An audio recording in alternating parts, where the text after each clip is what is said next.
tato dapat menghalangi ibadah? Enggak. Bagi yang bertato, tato di sini, tato di sini. Apakah tato itu menghalangi air wudhu? Tidak. Tato tak menghalangi air wudhu. Anak-anak muda yang sudah bertato tak perlu kau setrika. Kuatnya, kalau sudah menikah, masukkan badannya sekerat, lempar batu sampai mati. Ambil cangkul, ambil skop, letak di sini, masukkan dia, ambil batu, lempar. Batunya besar, terserah, batu gilingan boleh. Mampus. Apakah taubatnya diterima? Entahlah. Diterima atau tidak. Bagaimana sikap suami? Nikah lagi. Apa ya? Mau disimpannya juga lagi, udah diobok-obok orang. Sedangkan HP second kita tak mau, ini bini second pula. Kalau ada laki-laki bininya sudah berzinah sama orang, mau diterimanya lagi, dua itu tuh. Bodoh. Laki bodoh. Tak tahu bodoh, bongah. Macam tak ada di perempuan lain. Saya aja yang tak ganteng, kurus, hitam, buruk, duduk saya sebentar, banyak perempuan. Lewat aja. Kadang perempuan ini kita salah sangka. Senyum dia senyum mau, awak sangka mau. Rupanya mau sama dia mau muntah.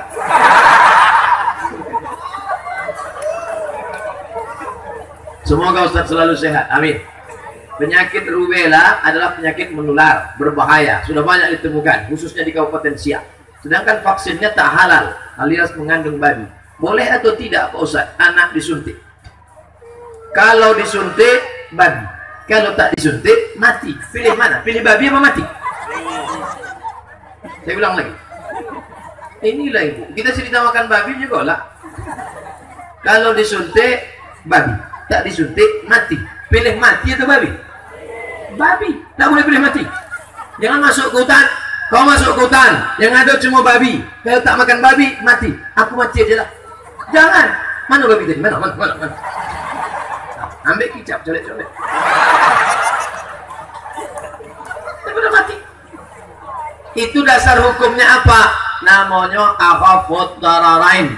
Kalau ada dua mudarat, yang satu mati, yang satu babi, kita pilih yang teringan, yaitu makan sampai ditemukan nanti vaksin yang halal. Kalau sudah ada yang vaksin halal, tinggalkan babi. Jangan nanti sesudah datang bawa pisang, ada pisang, bawa pisang itu sedap babi. Sementara ada pisang, makanlah babi. Paham? Ustaz, tato dapat menghalangi ibadah? Enggak. Bagi yang bertato, tato di sini, tato di sini. Apakah tato itu menghalangi air wudhu? Tidak. Tato tak menghalangi air wudhu. Anak-anak muda yang sudah bertato tak perlu kau setrika. Dulu dipasang tato di sini, I love you. Sesudah taubat diambil setrika. Oh, tak perlu, biarkan aja. Sekarang ada alatnya, laser, begini kan hilang tuh. Di Batam yang ngasih tahu saya preman yang sudah tobat, Persatuan Preman Bertato. Kami Pak Ustaz, usaha kami sekarang laser menghilangkan tato. Nah, tato udah. Ada tato yang tak boleh dibuang. I love Ahmad Den. Preman ya tegap besar, tapi dicinta kepada orang tua. Mantap. Pak Ustaz yang dimuliakan Allah, saya mau tanya, apa hukumnya jamaah tak ikut imam ketika kunut subuh? Ini namanya jamaah melawan.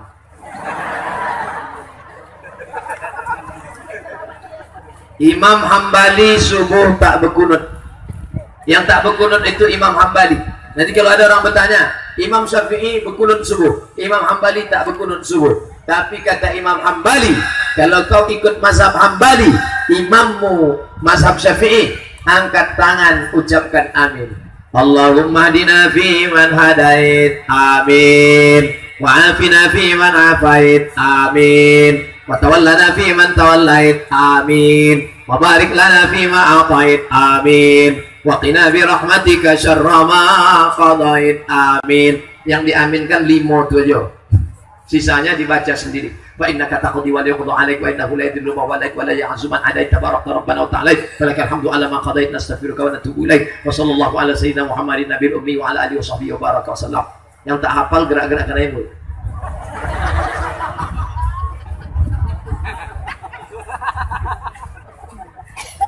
Apa boleh kita membandingkan anak lain dengan anak kita sendiri? Boleh. Yang tak boleh itu bini orang, nggak bandingkan ke dia. Aku menengok bini dia tu Pak Ustaz semangat ibadah. Menengok bini orang menitik air biru. Menengok bini awak menitik air mata. Itu tak boleh. Itu rusak. Yang golak anak-anak sekolah pula. Macam dah berbini aja. Macam tahu. Tapi kalau anak, tengok tuh. Itu sama-sama adik. Adik kelas 1 SMP kan? Iya. Itu kelas 1 juga. Dia hafal 5 juz. Adik kok nggak hafal? Bangkit semangat dia. Tapi jangan menjatuhkan. Untuk membangkitkan motivasi. Mudah-mudahan anak-anak kita terbangkitkan motivasinya, insya Allah. Nak tanya Pak Ustaz, mazhab kita sama-sama mazhab Syafi'i. Tapi kami pening Pak Ustaz. Aku pening. Kalau sudah hampir semua masjid tak mau doa bersama habis sembahyang, hilang terbang. Imam berdoa sendiri. Bahaya salah pilih mazhab awak nanti. Tolong jelaskan Pak Ustaz. Imam berdoa, awak ikut berdoa di belakang, mengambil doa barokah doa bersama. La yajtami mala'un, sekelompok orang berkumpul. Fayad'u ba'dhum, berdoa satu orang. Wa yu'minuhum sa'iruhum, yang lain mengaminkan. Illa ajabahumullah, maka Allah mengabulkan doa. Subuh tadi di Masjid Al-Bakhtiar punya orang Syiah di Pekanbaru, saya sampaikan. Saya tetapkan, kita tetapkan, yang berwakaf menetapkan, masjid ini pakai satu pendapat. Bismillahnya jahar.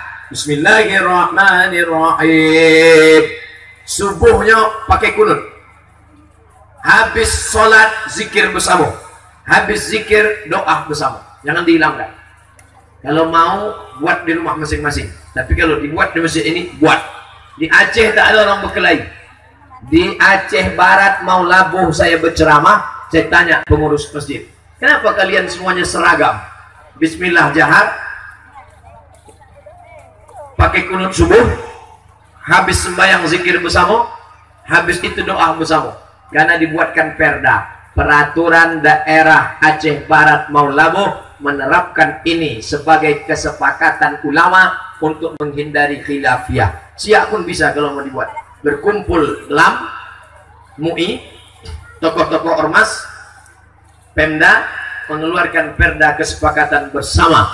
Masjid-masjid di Syiah pakai kunut subuh, kecuali masjid yang dari awal memang tak kunut subuh. Masjid Muhammadiyah, itu memang tak bisa. Karena dalam Muhammadiyah pakai majelis tarjih. Muhammadiyah bismillahnya sir, Fatihahnya bismillahnya sir, doanya masing-masing. Tapi masjid yang dari awal, Masjid Sultan, Masjid Sahabuddin, Masjid Raya Senapelan, masjid yang didirikan Sultan Abdul Jalil, masjid yang didirikan Sultan Siak, maka kita harus lanjutkan ini, mengambil barokah. Kau kenapa tak mau mengaminkan doa imam itu? Lain doa dia, lain doa saya Pak Ustaz. Dia minta hujan, saya tak mau. Pokoknya imam itu nanam sawit, makmum ditanam gotah. Jadi doa itu doanya sifatnya umum saja. Doanya umum, minta supaya rahmat, diturunkan rahmat, dijauhkan dari musibah. Itu saja doanya. Adapun masalah khilafiyah, marilah kita berlapang dada menerima perbedaan.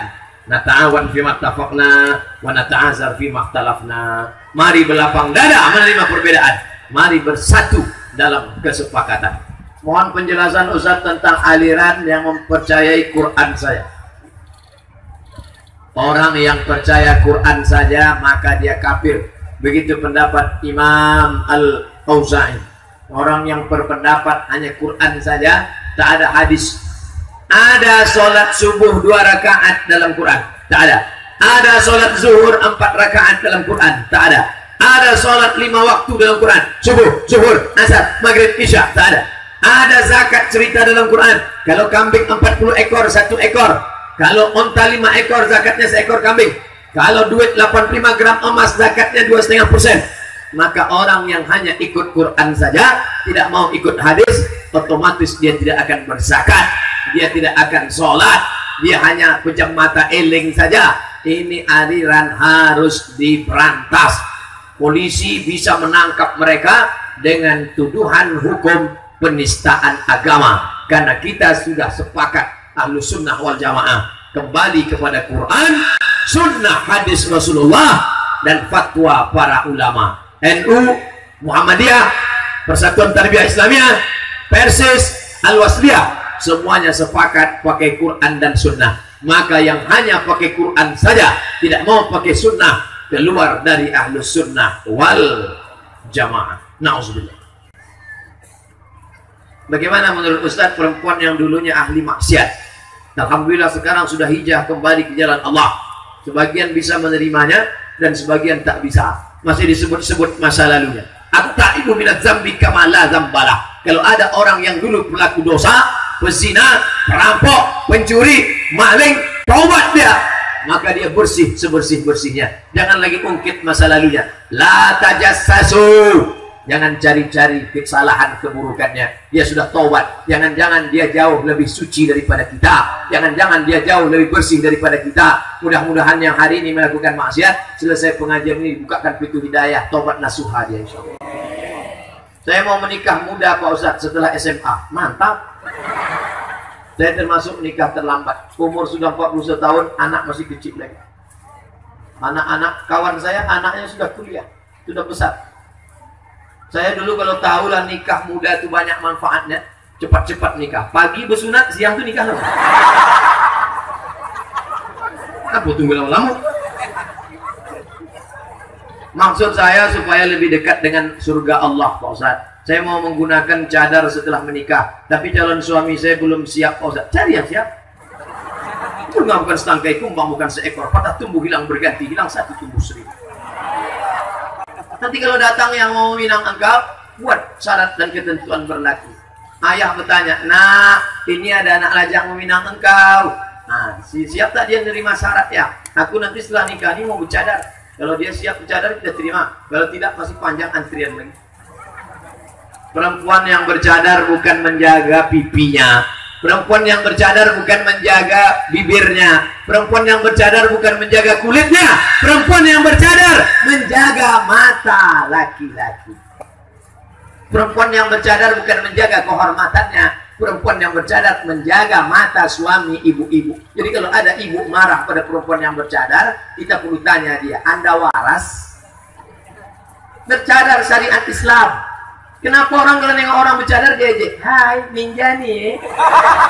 Menengok perempuan bercadar diejek, tapi menengok perempuan tak pakai celana diam.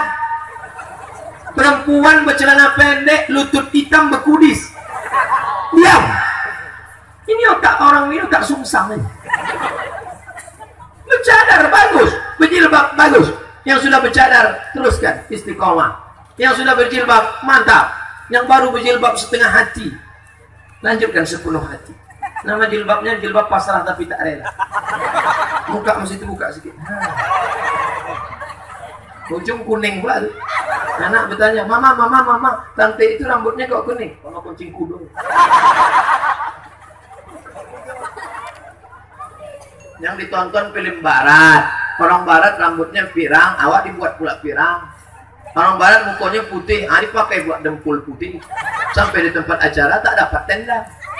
Panas, berpoluh, luntur, meleleh.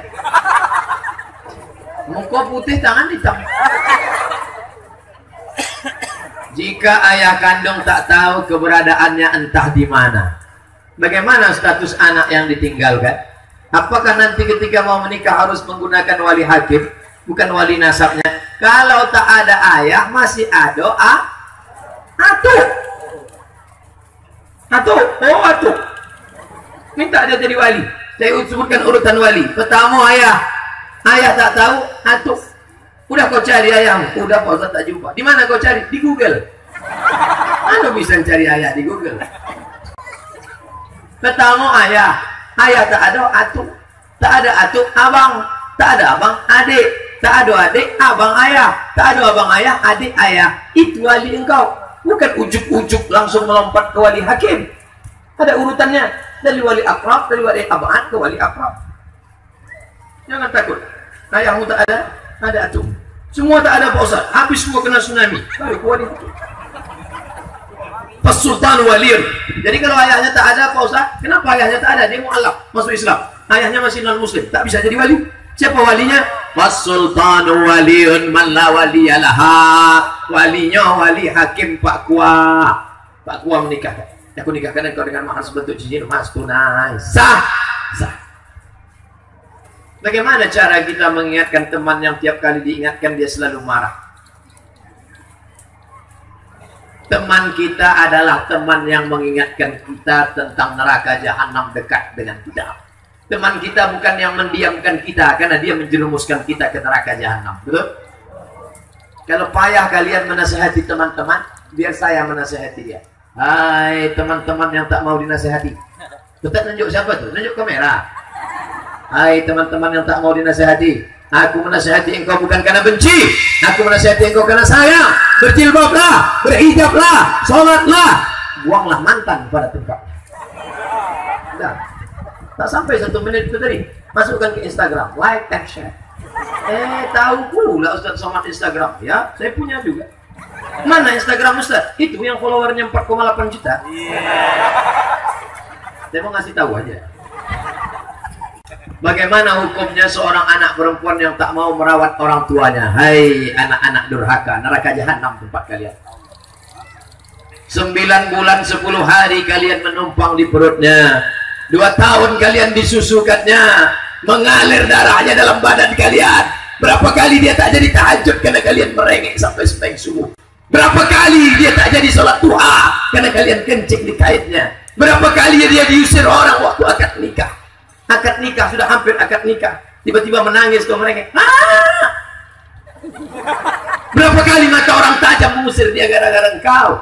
Sekarang dia menumpang di rumahmu hanya 2-3 hari, matamu tajam. Neraka jahanam tempat kalian. Jaga orang tua. Ummuka, emakmu. Ummuka, emakku. Ummuka, emakmu. Yang keempat baru abuka.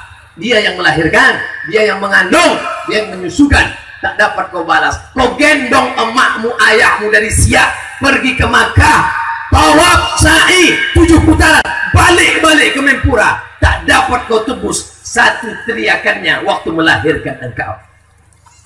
Durhaka juga engkau lagi. Tak ada guna sholatmu, tak ada guna puasamu kalau durhaka. Ala adullukum ala akbaril kabair. Mau kalian kutunjukkan dosa terbesar di antara dosa besar? Syirik. Insya Allah kita sudah bersih dari syirik. Amin. Yang kedua, uququl walidain, durhaka pada orang tua. Pak Ustadz, aku tak sanggup lagi dengan emakku nih Pak Ustadz. Ku kasih makanan, dia pergi ke tetangga, kata dia makanan tak ada. Ku kasih baju, dia pergi ke tetangga, kata dia tengok bajuku sobek, anakku tak kasih. Umur emakmu berapa? 80 tahun. Bersyukur kepada Allah, umur dia 80 tahun, semestinya dia sudah mati 17 tahun yang lalu. Kenapa dipanjangkan Allah umurnya? Tiket engkau masuk surga. Jaga dia. Orang tua macam Quran buruk, dibaca tak terbaca, dibuang berdosa. Orang tua macam Quran buruk, dibaca tak terbaca, dibuang berdosa. Jadi macam mana? Jaga-jaga aja sampai hilang dia sendiri, sampai dicabut Allah Ta'ala. Jangan sampai menyesal. Kemana risau hati tak tahu dialamatkan. Dulu waktu dia hidup kau biarkan, waktu hidup kau sia-siakan. Setelah dia mati baru kau menyesal menggaruk dinding. Saya kalau sudah nengok ada orang emaknya mati, ayahnya mati, dia menyesal, itu menunjukkan kesal tak sudah. Dulu waktu hidup kau sia-siakan. Jadi gimana? Maunya diambil kembali, hantuk ke dinding. Bagaimana hukumnya seorang ipar yang memutuskan tali silaturahim adik kakak, adik beradik istrinya? Orang ini adik beradik, satu emak, satu ayah, satu perut. Abang, adik, satu emak, satu perut, beradik-beradik. Datang orang lain memecah belah. Maka ini orang mesti duduk bersama. Duduk. Judul temanya apa? Mau dibawa ke mana hubungannya? La yadkhulul jannah, tak masuk surga qati'ur rahim, orang yang memutus tali silaturahim tak masuk surga. Oleh sebab itu sambung balik. Galah patah boleh diretak, galah patah boleh disambung, kaca retak boleh direkat. Hati yang sakit kemana obat akan dicari. Oleh sebab itu jangan sampai singgung perasaan. Selama 1 jam saya menyampaikan tausiah dan tanya jawab ini, apakah ada bapak ibu yang tersinggung dengan kata-kata saya? Saya tahu di dalam hatimu pasti ada. Dan saya sebagai hamba Allah yang dhaif minta maaf kepada semua yang hadir di majelis ini. Mudah-mudahan kita dalam perpisahan hati yang baik dan saling mendoakan insyaallah.